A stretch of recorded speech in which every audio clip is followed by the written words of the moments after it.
shu oddiy maktabda o'qib, Turkiya burslari bilan bilganingizdek, hozir Turkiyada Sakarya universitetida bakalavr darajasi 2-bosqich jurnalistika talabasiman.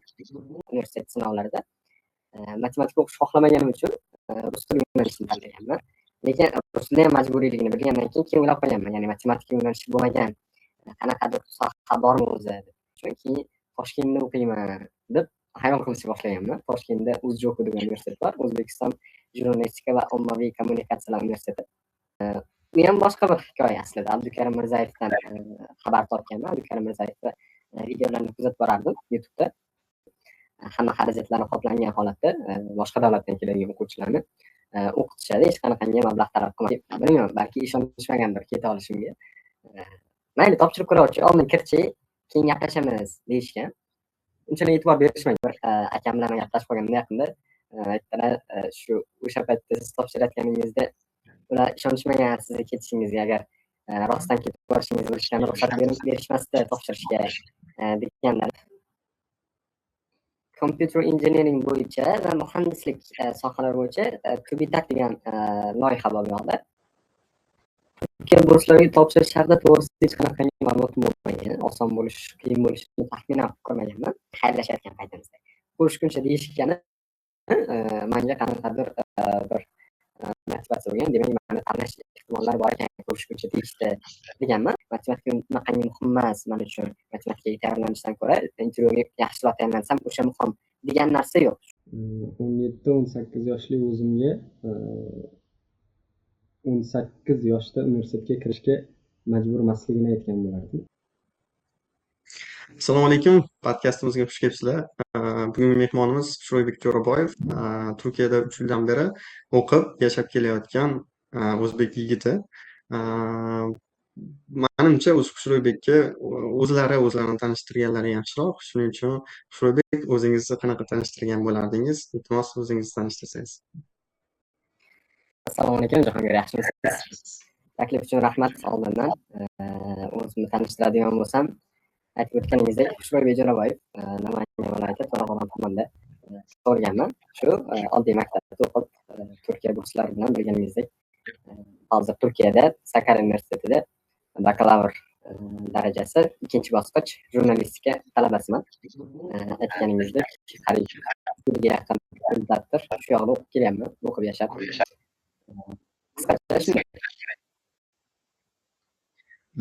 Birinchi marta chet elda o'qish orzusi qanday paydo bo'lgan? Sizda, ya'ni misol uchun aytaylik 5-sinfda paydo bo'lganmi, men Turkiyada o'qimoqchiman aynan degan xohishlar, orzular yoki 11-sinfga kelib universitetga kirishingiz kerakligini bilganingizda O'zbekiston universitetiga qanday kiraman degan sabablar tufayli keyin chet el universitetiga boraman degansiz yoki boshqa sabablar. Qanaqa bo'lgan sizda experience? Chunki hammalar har xil bo'ladi. Kimdir yoshligidan xohlaydi Angliyada o'qishi, boshqa davlatlarda o'qishi, kimdir shu katta yuqori sinfga o'tganda chet elda o'qishi yoki O'zbekistonda o'qishni tanlaydi. Sizda qanaqa bo'lgan? Menda ham xuddi ko'pchilikka o'xshab, maktab o'quvchilaridaqa 9-sinfdan o'ylashni boshlaganman. Ya'ni maktabni bitirganda nima qilaman, universitetga kiramanmi, universitetda o'qiymanmi yoki ishlaymanmi degan. U paytda birinchi hayolim mana o'qituvchi bo'lish bo'lgan. O'zimni onam o'qituvchi bo'lganliklari uchun. Shu Namanganda tug'ilib o'sib, o'sha yerda yashaganligim uchun Namanganda o'qib, Namangan universitetiga kirib, u yerda bitirgandan keyin yana o'sha Namanganda ishlayman, o'qituvchi bo'lib degan hayol bo'lgan. Asosiy yana ham universitetda o'qish Namanganda bo'lgan maqsadim. Keyinchalik o'ylab qo'yganman. Ma'lum bir sabablar tufayli, ya'ni matematikani unchalik yoqtirmaganim uchun bizda endi bilganingizdek matematika majburiy edi universitet sinovlarida. Matematika o'qish xohlamaganim uchun rus tili yo'nalishini tanlaganman. Lekin rus tili ham majburiyligini bilgandan keyin o'ylab qolganman, ya'ni matematika yo'nalishi bo'lmagan qanaqadir soha bormi o'zi deb. Keyin o'sha soha qidirayotganda birinchi jurnalistikaga ko'zim tushib qolgan. Jurnalistika endi boshlovchilar maktabda o'zim shunaqa sohalarda faol bo'lganim uchun turli xil tadbirlar, programmalarda boshlovchi bo'lib turganim uchun jurnalistikani eplolmayman deb o'ylaganman.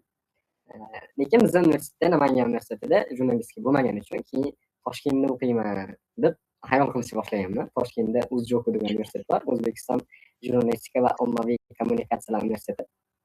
faqatgina jurnalistikaga ixtisoslashgan, ya'ni jurnalistika, media sohasiga.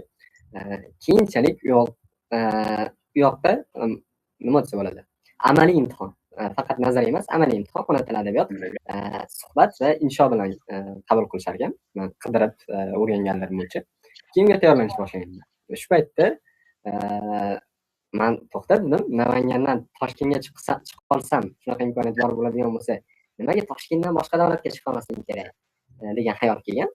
Va shu bilan chet elda o'qish xayoli bo'lgan va Turkiya burslari ham, ya'ni Turkiyada o'qish, grant bilan o'qish ham shundan keyin boshlanib ketib qolgan. Bu ham boshqa bir hikoya aslida. Abdukarim Mirzayevdan xabar topganman. Abdukarim Mirzayevni videolarini kuzatib borardim YouTube'da. U kishi shu Turkiya burslarini reklama qilib qolganlar. Shunaqa Turkiyada shu dastur bor, shunaqangi hamma xarajatlarni qoplangan holatda boshqa davlatdan keladigan o'quvchilarni o'qitishadi. Hech qanaqangi mablag' talab qilmasdan kontrakt to'lovlari hammasi qoplanadi, qo'shimcha stipendiya ham beriladi degan ma'noda. Buni bir 11-sinfga yaqin, 10-sinf oxirlarida xabar topganman undan. Keyinchalik qidirib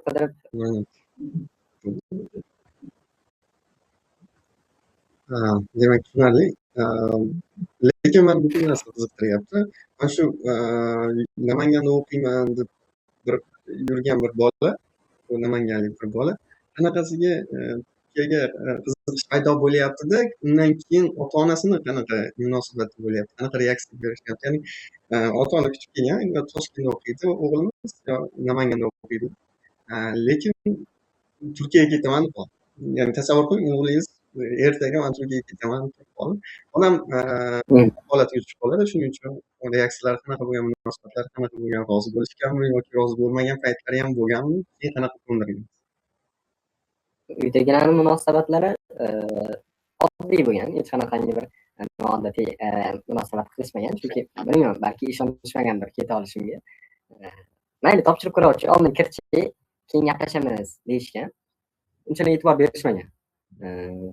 Keyin men ham shu bilan harakat qilganman, qidirganman. YouTube'dan u paytda ingliz tilini o'rganganligim uchun, ingliz tilida manbalar juda ham ko'p bo'lganligi uchun xohlagan joyda manbaga erishishim imkoni bo'lgan.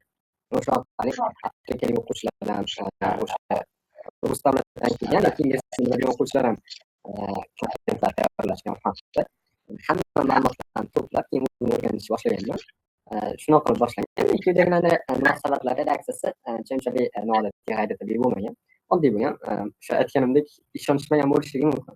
Chunki bir akam bilan gaplashib qolganimda yaqinda aytdilar, shu o'sha paytda siz topshirayotganingizda ular ishonishmagan sizga ketishingizga, agar rostdan ketib borishingizni bilishganda ruxsat berishmasdi topshirishga deganlar. Endi bir tarafdan xursand ham qiladi bu, ya'ni bir narsani uddalaganlik hissi beradi insonga, lekin bir tarafdan shunaqa bo'lganmikan rostdan ham. Endi akam ko'p hazillashganliklari uchun u paytda hazillashdilarmi, rostdan aytdilarmi bilolmadim, lekin shunaqa holat bo'ldi. Reaksiyalari, munosabatlari oddiy bo'lgan.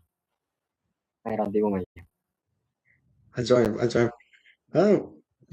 Ishonishmagan bo'lsa ham imkoniyat berishgansiz-da, Xudoga shukr, mana o'qiyapsiz. Imkoniyat berishgan o'zi aslida bir ishonch. Imkoniyat berish. Shuni o'zi ishimiz aslida. Zo'r. Turkiya burslari o'zi grant o'zi qanaqa grant Turkiya burslari o'zi Turkiya burslari haqida ozgina aytib bera olasizmi? Xo'p, Turkiya burslari o'zi adashmasam qidirib ko'rgandim. 1992-yilda boshlangan dastur, proyekt buyuk o'rganchi projesi deb boshlangan adashmayotgan bo'lsam. Endi bu buyuk talaba dasturi sifatida. Ya'ni u 1992-yilda boshlangan va 90-yillarda mustaqillikka erishgan, ya'ni o'zini mustaqil deb e'lon qilgan davlatlar bilan orasidagi aloqani yaxshilash, ya'ni shu talabalar orqali yaxshilash maqsadida yo'lga qo'yilgan loyiha. Lekin 2012-yilda YTD deymiz biz hozir, Turkiya burslari, ya'ni yurtdoshi turklar va aqrabo to'qnaliklari degani, ya'ni chet eldagi turklar va aqrabolarni jamiyatda ma'nosidagi bir tashkilotga o'tkazilgan. Ya'ni mualliflik huquqi bunga o'tkazilgan. O'shandan keyin Turkiya burslari deb nom olgan. Turkiya burslari o'zi shu 2012-yildan beri Turkiya burslari nomi ostida faoliyat olib kelyapti. Va o'quvchilar nomi Turkiya burslari bo'lishiga qaramasdan, ya'ni yurtdoshi turklar, aqrabo to'qnaliklari bo'lishiga qaramasdan faqatgina turkiy davlatlardan o'quvchi qabul qilmaydi, butun dunyoga ochiq. o'sha Yevropa davlatlaridan ham, Amerikadan ham, hatto Braziliyadan kelganlar bor. Endi bizning shaharda yo'q, lekin Istanbulda bor. Har xil davlatdan o'quvchilar bor. Hamma davlat uchun ochiq shunday dastur. Imkoniyatlariga keladigan bo'lsak, imkoniyatlari hamma xarajatlar qoplanadi. Birinchi o'rinda universitet xarajatlari, kontrakt to'lovlari, yotoqxona, tibbiy sug'urta, oylik stipendiya, undan tashqari 2 marta borib kelish chiptasi. Ya'ni birinchi yili universitetga kelayotganingizda va 4 yildan keyin yoki 5 yildan keyin universitetni tamomlab, butunlay qaytayotgan paytingizda davlatingizga qaytish uchun o'sha aviachiptani xarajatlarni qoplab beradi. Bundan tashqari har xil kamplar ham bo'ladi, kempinglar bu yoqda va qo'shimcha darslar ham bor. Ya'ni bu darslar universitet anaqasidan tashqarida bo'ladi. Universitet dasturidan tashqarida bo'lgan loyihalar hisoblanadi. Har doim email orqali bildirib borishadi, qanaqadir shunaqangi tashkiliy ishlar bo'ladigan bo'lsa. Misol uchun xattotlik san'ati bor. Xattotlik san'ati darslari bo'ladi. Ma'lum bir joy belgilangan bo'ladi. O'sha joyga faqatgina Turkiya burslarini yutgan o'quvchilarga beriladi bu dars. Turkiya fuqarolari, imkoni yoki o'zi alohida Turkiyaga kelib turib o'qiyotgan boshqa chet davlatli o'quvchilar ham bu darsga qo'shiladi. Juda ham ko'p dasturlar bor. Ya'ni faqatgina bu universitet to'lovini qoplab beramiz, shu yerda o'qishingizga sharoit beramiz, bo'ldi degan narsa yo'q. Bundan tashqari juda ham ko'plab faoliyatlar bor. O'sha volontyorlik ishlari ham bor.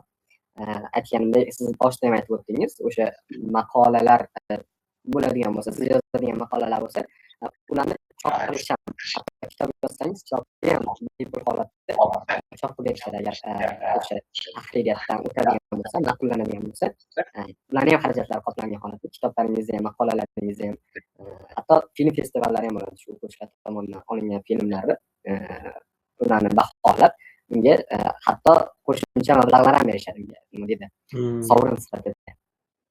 Shunaqangi holatda. Adashmasam Turkiya bursalari grantiga 5000 ta talabaga ajratiladi bakalavr uchun. Boshqa magistratura va PhD o'quvchilarni ham qabul qiladimi shunda yo faqat bakalavr uchunmi? Ha, bakalavr, magistr, doktorantura o'quvchilar uchun ochiq. Lekin qancha holatda anaqa o'sha chegarasi borligi aniq emas. Endi ko'pchilik anaqalar o'sha Turkiya burslariga topshirib berish bilan shug'ullanadigan konsalting firmalar ham bor. Ularni nazariyalariga ko'ra shunaqa deyishadi, lekin to'g'risi hech qayerda ochiqlanmagan qancha o'quvchi olishligi. Shu 5000 ta atrofida deb taxmin qilinadi ko'pchilik tarafdan, shunaqa deb aytishadi. Lekin qaysi davlatga qancha berishi, shu yili 5000 ta berdi, keyingi yil ham 5000 ta beradi degan gap yo'q. Ya'ni o'quvchi ularni talablariga mos keladigan bo'lsa, haqiqatdan o'qishga moyilligi bor bo'ladigan bo'lsa, unda potensialni ko'ra olishsa, ya'ni Turkiya burslari hakamni hay'ati beroradi deb o'ylayman, men shaxsiy fikrim. Qanaqadir chegarasi yo'q menimcha. Limiti yo'q demak. 5000 ta yoki Shunaqa. zo'r. Lekin 5000 ta atrofida deb ko'pchilik tarafdan aytiladi. Men ham 5000 ta deb o'ylar ekanman. Demak, limit yo'q ekan-da sizda. Ya'ni bu ochiqlanmagan-ku, demak limiti yo'q ekan. Ochiqlanmagan. Norasmiy ma'lumotlarga ko'ra shunaqa. Hozir mana aytyapsiz, jurnalistika bo'yicha maqolalar chiqarib berish, boshqa masalalar bo'yicha ham ancha support qilishadi deyapsiz, ya'ni yordam, ko'mak berishadi deyapsiz. Endi mana computer science, ya'ni dasturlash yo'nalishi, injiniring yo'nalishlarida o'qiyotgan o'quvchilar bo'lishi mumkin. Misol uchun topshirgan o'quvchilar bo'lishi mumkin yoki meditsina kam olishadi-yu, lekin bo'ladi shunaqa o'quvchilar. Ularga qanaqa yordam beriladi? Bir suhbatlashib ko'rdingizmi, gaplashib ko'rdingizmi ular bilan? Computer engineering bo'yicha va muhandislik sohalari bo'yicha Tubitak degan loyiha bor bu yoqda. U Turkiya burslari bilan hamkorligi bormi yo'qmi bilmayman, lekin u Turkiya davlati, Turkiya Jumhuriyati tomonidan qo'llab-quvvatlanadigan dastur. U bilan o'quvchilar o'zlarining loyihalarini o'sha dasturga topshirishlari mumkin. Bu Tubitakga har xil sohalar bor. Misol uchun ijtimoiy sohalar uchun alohida Tubitak loyihasi bor va o'sha muhandislik, quruvchilik, nimadir yaratish, yo'q narsani misol endi yaratish demaligi to'g'ri kelmasligi mumkin.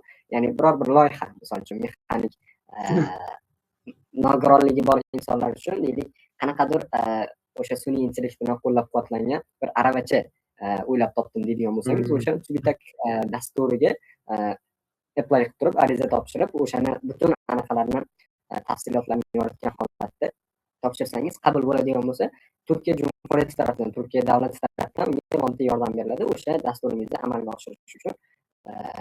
Hozirgi kunda ham shunaqa ishlar bo'lyapti. Ya'ni o'zimni tanigan insonlar bor, ya'ni o'zimni tanishlarim shunaqangi loyihalar bilan o'sha Tubitak dasturlarida Technofest degan dastur bor, alohida o'sha texnologiyalar uchun shunaqangi bir dasturlarda qatnashib, davlat tarafidan mukofotlar olayotgan, moddiy dastak olayotgan tanishlarim bor. Lekin Turkiya burslarini o'sha tibbiyot uchun, muhandislik uchun to'g'risini bilmasdim. Ularni ham qanaqadir kitob yozish bo'yicha bo'ladigan bo'lsa, moddiy tomonlama ta'minlab berishi aniq, lekin o'zini sohasiga bog'liq bo'lgan narsa bormi bilmayman. Tushunarli, ajoyib.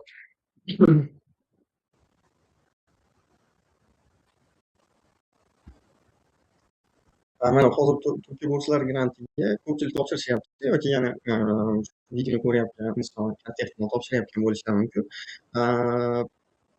Mana Turkiya burslari applikationiga o'zingiz ham topshirgansiz. Turkiya burslari applikationi siz o'ylaganingizdan ko'ra ancha osonroq bo'lganmi Turkiya burslariga topshirish yoki ancha qiyinroq? Turkiya burslariga topshirish haqida to'g'risi hech qanaqangi ma'lumotim bo'lmagan. Oson bo'lish, qiyin bo'lishini taxminan ko'rmaganman. Shunchaki topshirishim kerakligini bilganim uchun YouTube'ga kirganman birinchi o'rinda. Chunki YouTube'da hamma manba bor, har qanaqangi tilda. Va u paytda ingliz tilini bilishim menga yordam bergan. Chunki o'zbekcha kontent topish juda ham qiyin bo'lgan. O'zbekcha deyarli topolmaganman. Hozir islomiy bilan adashmasam bir dona video topganman xolos. Bu ham o'sha Turkiya burslaridan o'qigan. Endi biz shahrimizda o'qigan ekan, keyin kelganimdan keyin o'sha bolani chiqargan kontenti bor edi. Uni ham qiynalib topganman. Ungacha faqatgina inglizcha kontentlar ko'rib o'rganganman. Qanaqangi holatda saytni to'ldirish. Men o'ylaganimdek qiyin bo'lmagan, chunki aytganimdek YouTube'dan o'rganganman birinchi anaqada holatda. Keyin sayt o'zi juda ham oddiy va sodda tuzilgan. Sizni o'zi yo'naltirib turadi. Qaysi anaqadan keyin, bosqichdan keyin qaysi bosqichga o'tish kerakligi va o'sha bosqichlarni to'ldirmaganingiz haqida ham ishoratlar bilan ko'rsatmalar berib turadi. To'ldirganingizdan keyin o'sha biz aytamiz-ku, tichka deb qo'yamiz. O'sha to'ldirilganligi haqida ma'lumot ko'rsatib turadigan belgi chiqadi o'zi. To'ldirilmagan bo'lsa, qizil holatda undoq bilan ko'rsatib turadi. Ya'ni o'sha orqali ham to'ldirdingizmi, to'ldirmadingizmi buni bilishingiz mumkin. Lekin to'g'ri to'ldirib, noto'g'ri to'ldirish haqida endi bu haqda o'zingiz ma'lumotingiz bo'lishi kerak. YouTube orqali yoki o'sha Turkiya burslariga topshirayotgan tajribasi bor insonlar bilan muloqotda bo'lgan holatda ulardan o'rganib olsangiz bo'ladi. To'g'ri to'ldirish, noto'g'ri to'ldirish haqida. Shunaqa saytni o'zi juda ham sodda, oddiy tuzilgani uchun men bunaqangi ko'p muammolarga uchramaganman. Meni ham bir tanishim bor, Qoraqalpog'istonlik bir aka bor-edilar, menga yordam berganlar tushunmagan joylarimda. Chunki birinchi marta kirishim, undan hech qanaqangi grant dasturlariga ariza topshirish bilan bog'liq hech qanaqangi bir aloqam bo'lmagan va birinchi arizam bo'lgan bu va birinchi grant dasturiga topshirayotgan arizam. Umumiy holatda, ya'ni universitet uchun sinovman, universitet uchun topshiradigan arizam ham, grant dastur uchun arizam ham, chet elga topshiradigan arizam ham hammasi bitta bo'lgan, shu Turkiya burslari bo'lgan. O'shaning uchun ham YouTube'dan ham shu Turkiya burslari sohasida tajribasi bor. O'sha aytganimdek bir akamizdan yordam olgan holatda o'zim to'ldirganman. Oson bo'lgan deb ayta olaman. Tushunarli. Demak, sizda kutganingizdan ko'ra ancha osonroq bo'lgan ekan deyishimiz ham noto'g'ri, chunki hech narsa bilmagansiz. YouTube'da titkilab topganingiz bitta yarimta video bo'lgan. Shunaqa qilib o'rgangan ekansiz, demak.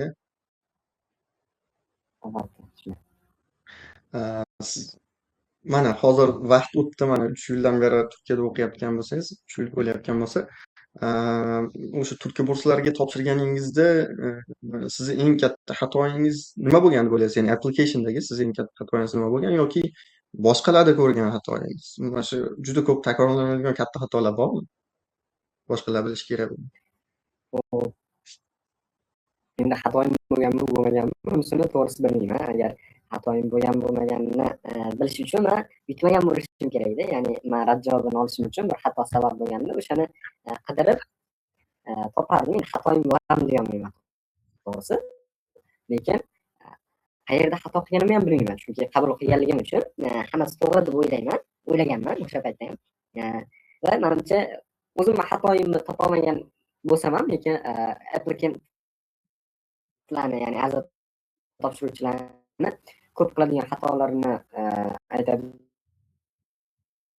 bo'lsam, o'zlari bo'lishlarini tavsiya qilgan bo'lardim. Chunki ko'pchilik ariza topshiruvchilar o'zlarida bo'lmagan xislatlarni yozib, o'zlarini mukammal bo'lmagan holatda, lekin mukammal ko'rsatishga harakat qilishadi har tomonlama va misol sertifikatlarni ham yolg'on holatda sertifikat joylash bo'ladi. Ya'ni til bilish yo'q, ya'ni bilmagan tillarni ham bilaman deb yozishadi va eng katta anaqa man qaytargan bo'lardim o'sha sun'iy intellektlardan foydalangan holatda niyat maktubini, tavsiya maktublarini yozish. Chunki sun'iy intellektlardan foydalanilgan har qanaqangi niyat maktubi saytlar bor o'zi shu sun'iy intellektdan foydalanilganmi yoki 100% holatda o'sha inson tarafidan yozilganmi?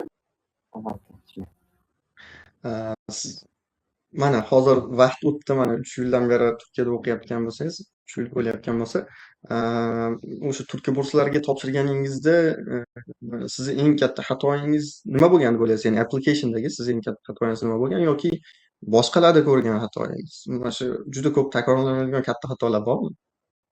Boshqalar bilishi kerak. Hop.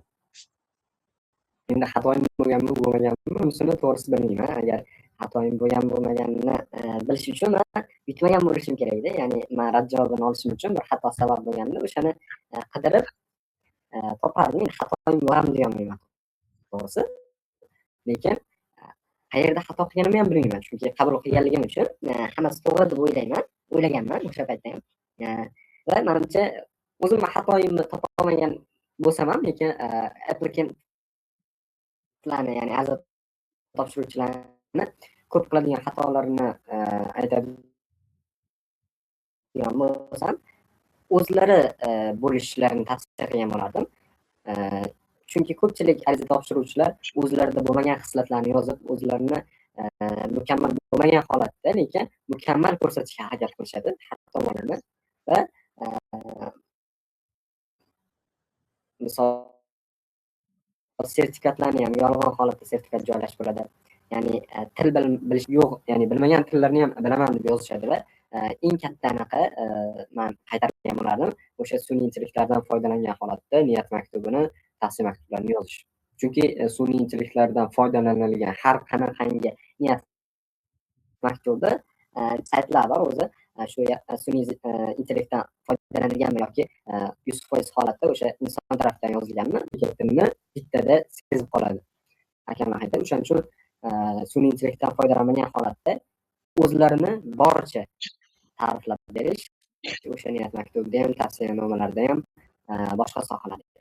Men aytishim mumkin, o'sha paytda sertifikatlarim bo'lmagan meni, lekin bilamiz konstavallarda faxriy yorliqlar, maqtov yorliqlar sotiladi. Yozish ustiga, ya'ni bo'sh holatda bo'ladi. Ustiga o'zingiz ism familiyangizni yozib, maktabga borib gaplashsangiz, pechat turib qo'l qo'yib berishlari mumkin. Shunaqa qilmoqchi bo'lganman hatto. Lekin to'xtadiganman, men yolg'on bilan boshlaydigan bo'lsam, nimaga boshlayapman? Yolg'on kerak yo'q. Shunchaki o'zim bo'lay, o'zimni taqdim qilay. Munosib bo'ladigan bo'lsam olishsa, shu bilan o'qiy deganman. Va o'sha qarordan voz kechganman. Lekin sotib olgandim, bir 10 tacha faxriy yorliq olib kelib, ustiga ismimni yozib har xil sohalarni. Chunki Turkiya burslari hay'ati baribir o'zbekchani tushunmaganligi uchun meni qayoqdan biladi? Bu haqiqiymi, yolg'onmi bilolmaydik baribir. Maktabga borib ustozlarimdan, direktorlardan iltimos qilsam, imzo bilan pechat qo'yib berishadi deb o'ylaganman, lekin fikrimdan qaytganman. Shunaqa qilmoqchi bo'lganlar bo'lsa, ya'ni bo'ladiganlar bo'lsa oramizda qilmaslikni tavsiya qilaman. Shunchaki o'zingiz bo'ling, o'zingizda bor narsalar bilan eng chiroyli holatda ta'riflab berishingiz ular uchun ma'qul bo'ladi. Yo'q narsani bordek ko'rsatishingiz mumkin. Ha, tushunarli. Demak, xatoyingizni demak bilmaymiz, chunki qabul qilingansiz. Demak, xatoyingiz yo'q desak ham bo'ladi. Chunki mayli, bu masalaga to'xtalmaylikda, bo'lmasa bitta savol, boshqa savol. Unda nima sizni shu Turkiya burslariga kirgizdi? Aynan shu samimiyligingizmi yoki yana nimadir bor deb o'ylaysizmi? Ya'ni ko'rdingiz, keyin kimlargadir yordam berdingiz. Men bunaqa edim, lekin bular bunaqa qilyapti. Demak, mana shu kamchilik bor bo'lmagan ekan menda. Ustunligingizni sezdingizmi yoki sezmadingizmi? Ustunlik deb aytolmayman, lekin mana shu grantda yutishimga sabab bo'lgan jihatlarim deb o'ylaganman yutgandan keyin. Nimaga meni olishdi? Chunki men g'ayrioddiy inson emasman deb o'ylayman. Atrofimda juda ham ko'p til biladigan, juda ham ko'p volontyorlik ishlarida qatnashgan, juda ham ko'p sertifikatlari bor bo'lgan, hatto chet el tajribasi bo'lgan insonlar ham bor edi-da. Ya'ni men bilan bir paytda topshirayotgan, lekin ularga chiqmagan o'sha Turkiya burslari. Menga chiqqan. Nima uchun meni tanlashdi? Men ham qiziqqanman boshida. Lekin mana yozma va o'sha gaplashish taraflama qobiliyatim yaxshiroq deb o'ylayman. Matematikani boshida aytib o'tganimdek yaxshi emas, matematikani unchalik yoqtirmaganim uchun matematik bilimlarim ham unaqangi kuchli emas edi va sinovda ham matematikam juda yomon chiqqan. Natijasini o'zim bilmayman, lekin sinovni ko'rgan zahotim o'zi matematik savollarni ko'rganimda o'zi demak men bu sinovni eplolmayman deganman, lekin o'sha mantiq savollar bor edi. Mantiqdan ishonchim komil bo'lgan holatda 80% javob berib chiqqanman. Va undan keyin intervyu bo'lgan va ana shu intervyu meni tortib ketib qolgan deb o'ylayman. Niyat maktubi bo'lishi ham mumkin, lekin mani nazarimda o'sha intervyudagi o'zimni performansim menga yaxshiroq ball ishlab bergan deb o'ylayman. Chunki sohamga ham bog'liq. Soham jurnalistika bo'lganligi uchun matematika umuman kerak emas deyolmaymiz hech qaysi sohada, lekin unchalik muhim bo'lmagan soha jurnalistika. Ya'ni matematika jurnalistikani ichida unchalik katta ahamiyatga ega emas. Eng katta ahamiyatga ega jihat jurnalistikada yoza olish va gapira olish.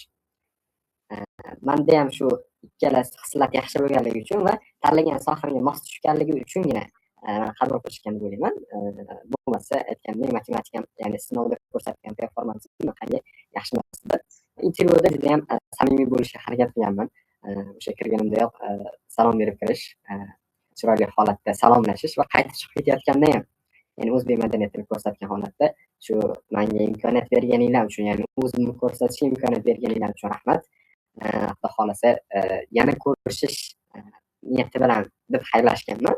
Ya'ni ular ham xursand bo'lishgan, ya'ni menga bir pozitiv holatda qarshilik berishgan shu o'zimni ko'rsatishimga va o'sha paytda sezganman, demak meni olishlari mumkin deb. Chunki ketayotganimizda ko'rishguncha deyishgan, menga xayrlashayotgan paytimizda ko'rishguncha deyishgani menga qanaqadir bir motivatsiya bo'lgan, demak meni tanlash ehtimollari bor ekan, ko'rishguncha deyishdi deganman. Shunaqangi holatda, ya'ni yozma va o'sha gaplashish tomonlama yaxshi bo'lganman deb o'ylayman. Shu taraflari menga ko'proq yordam bergan insonlar.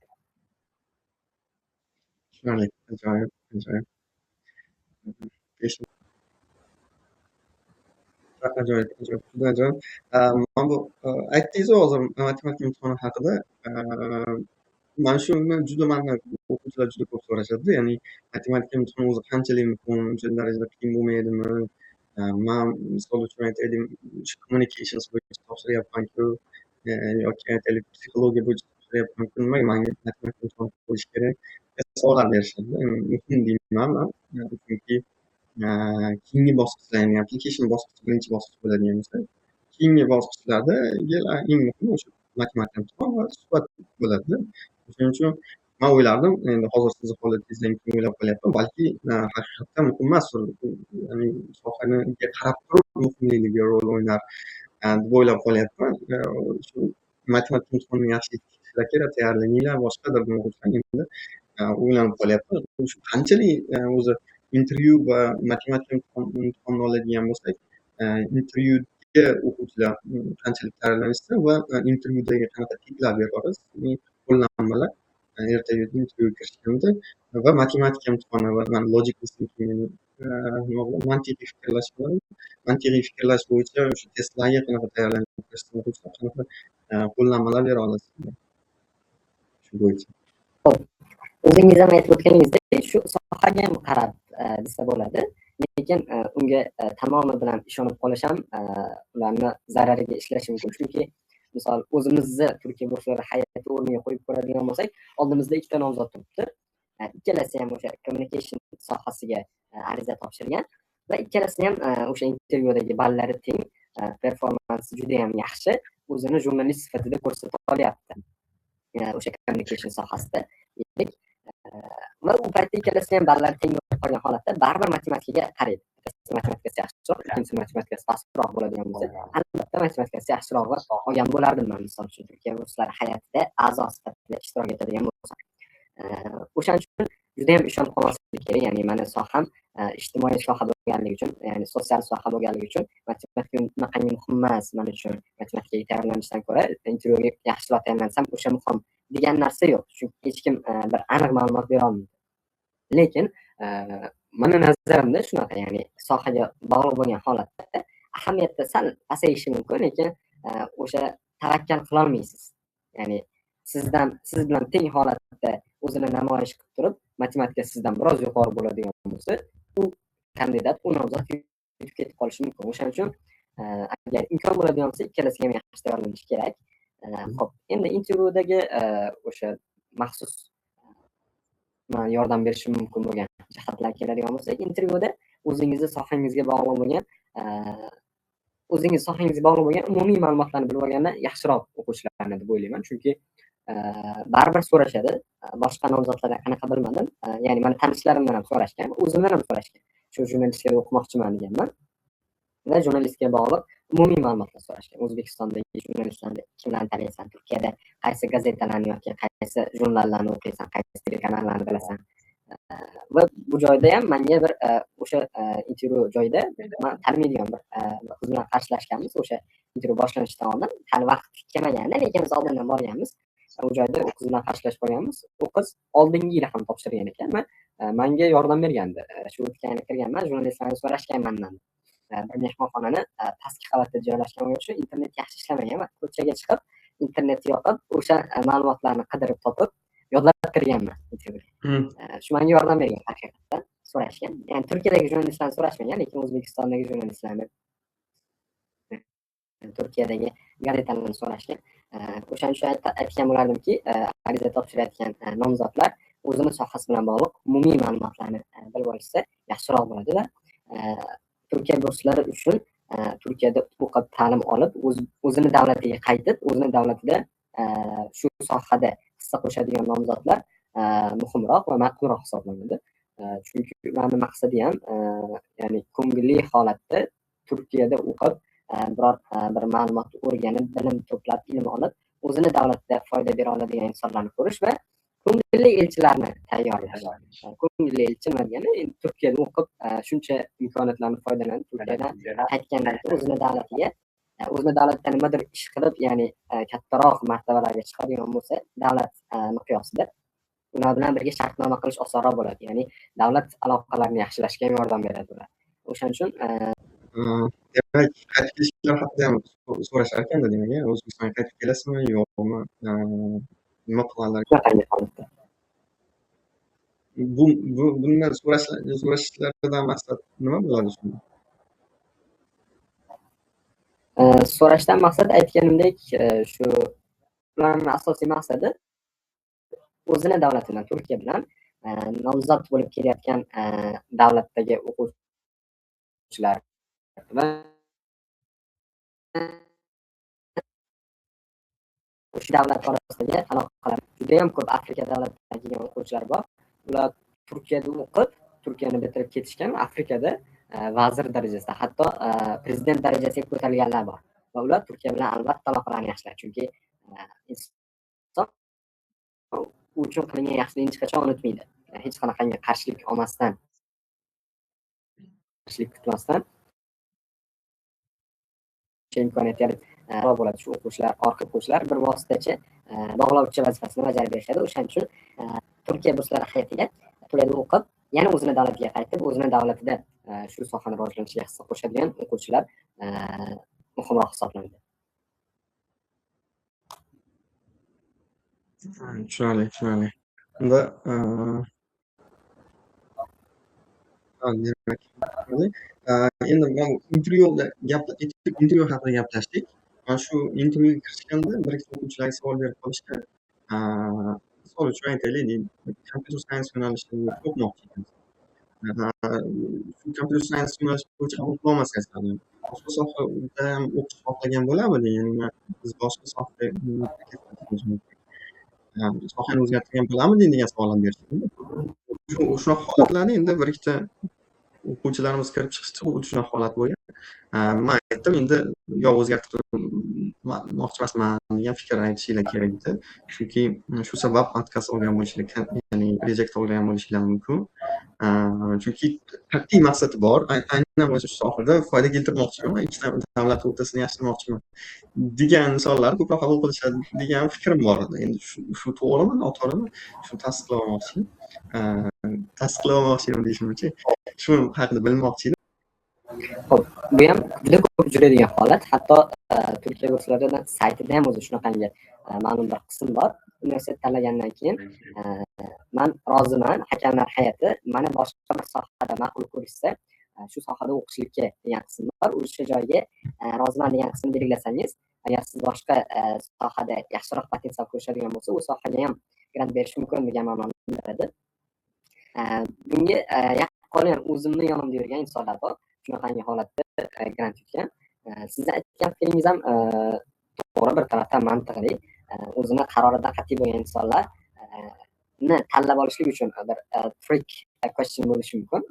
O'sha tuzoq savol bo'lishligi mumkin, lekin unaqa deb o'ylamayman. Chunki o'zimni yonimda yurgan yaqin tanishim, ya'ni birga o'qiydigan bir do'stim shu yoqda shu kompyuter sohasida adashmayotgan bo'lsam koding sohasi uchun ariza topshirgan, lekin intervyuga kelishdan oldin email jo'natishadi, ya'ni o'zingizni qilgan ishlaringiz bo'lsa shularni bizni oldimizga olib keling deb.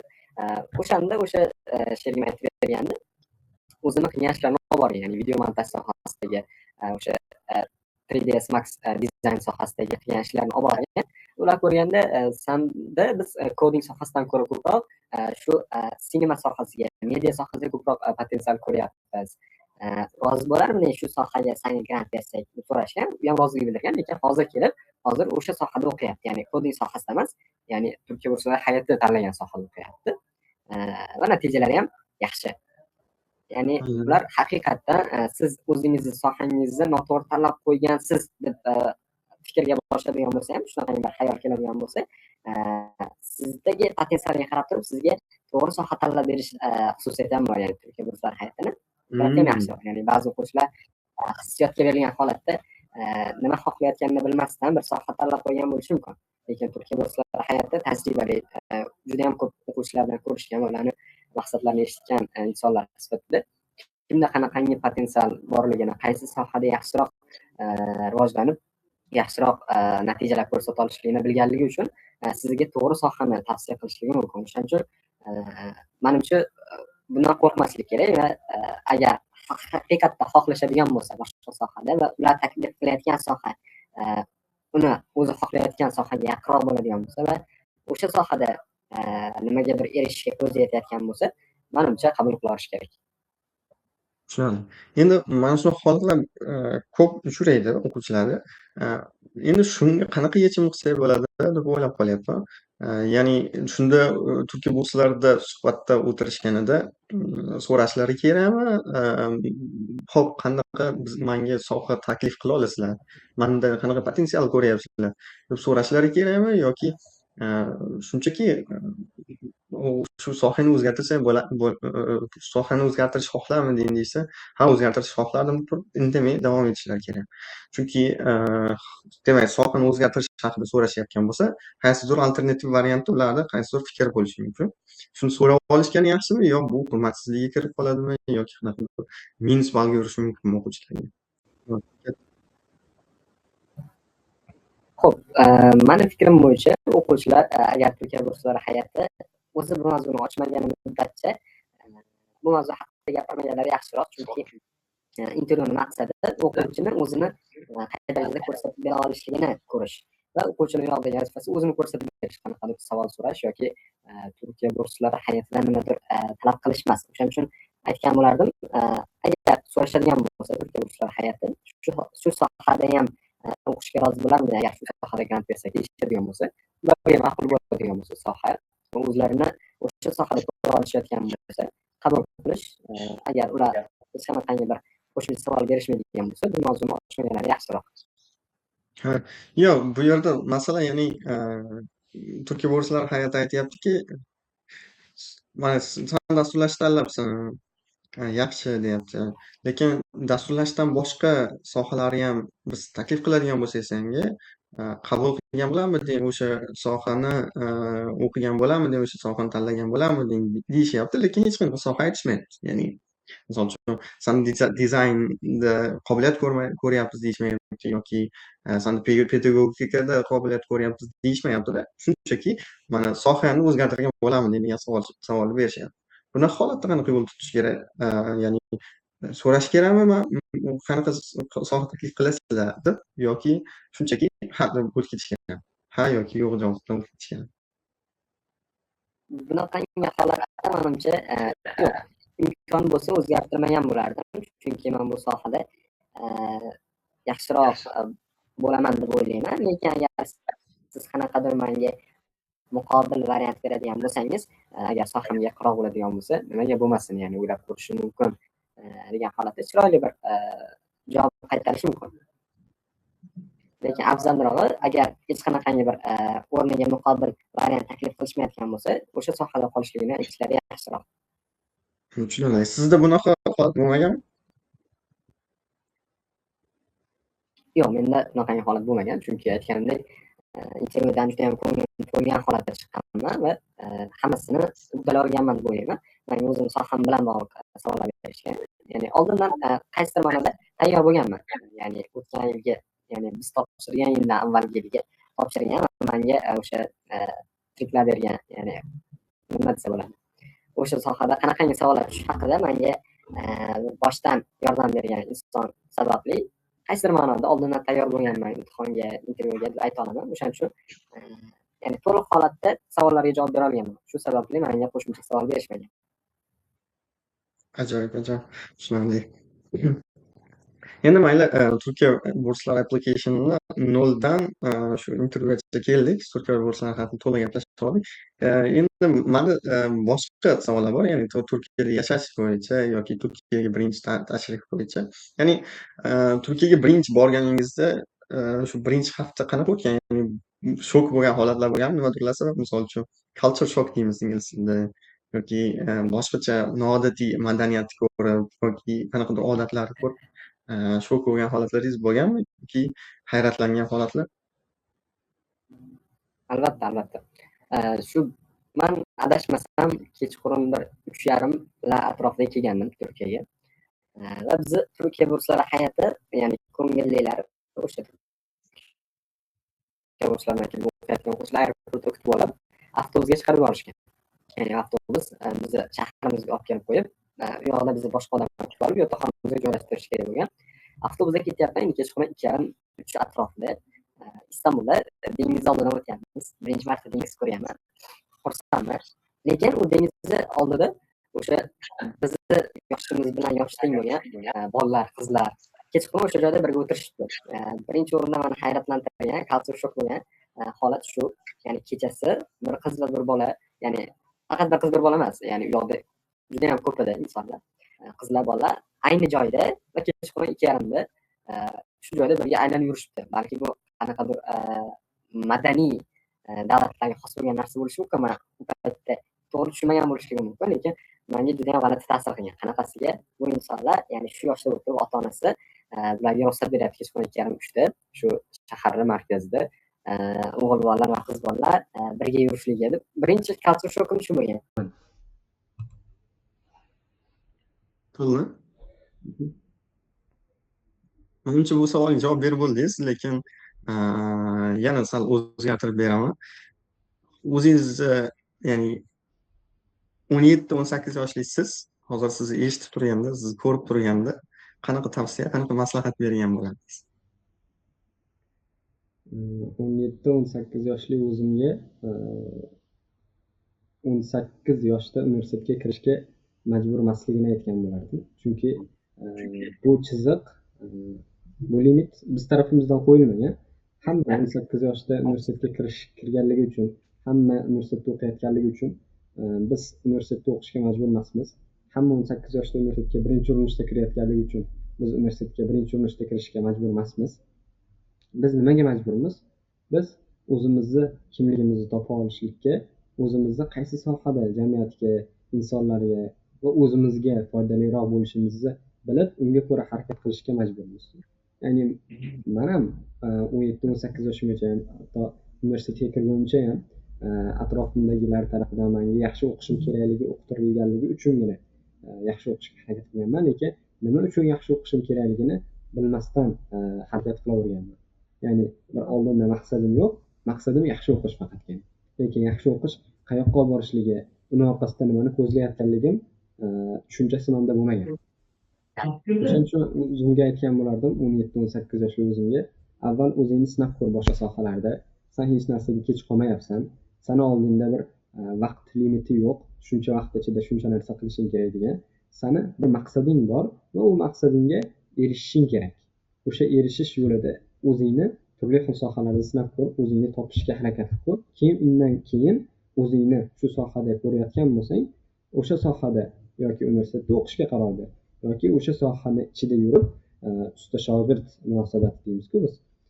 Shuni kimgadir shogird tushib yoki shunaqangi bir tekinga bo'lsa ham qaysidir joylarda, tashkilotlarda ishlab tajriba qozonib, to'g'ridan to'g'ri ish hayotiga boshlash.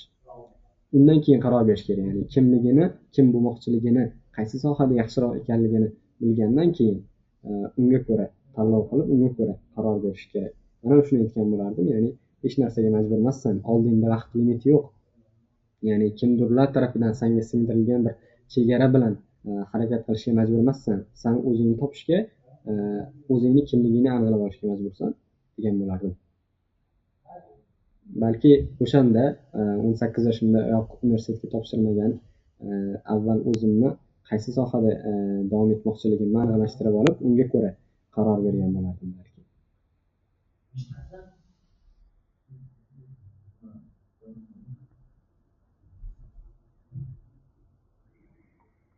Ovozingiz kelmay qoldi, Jahongir.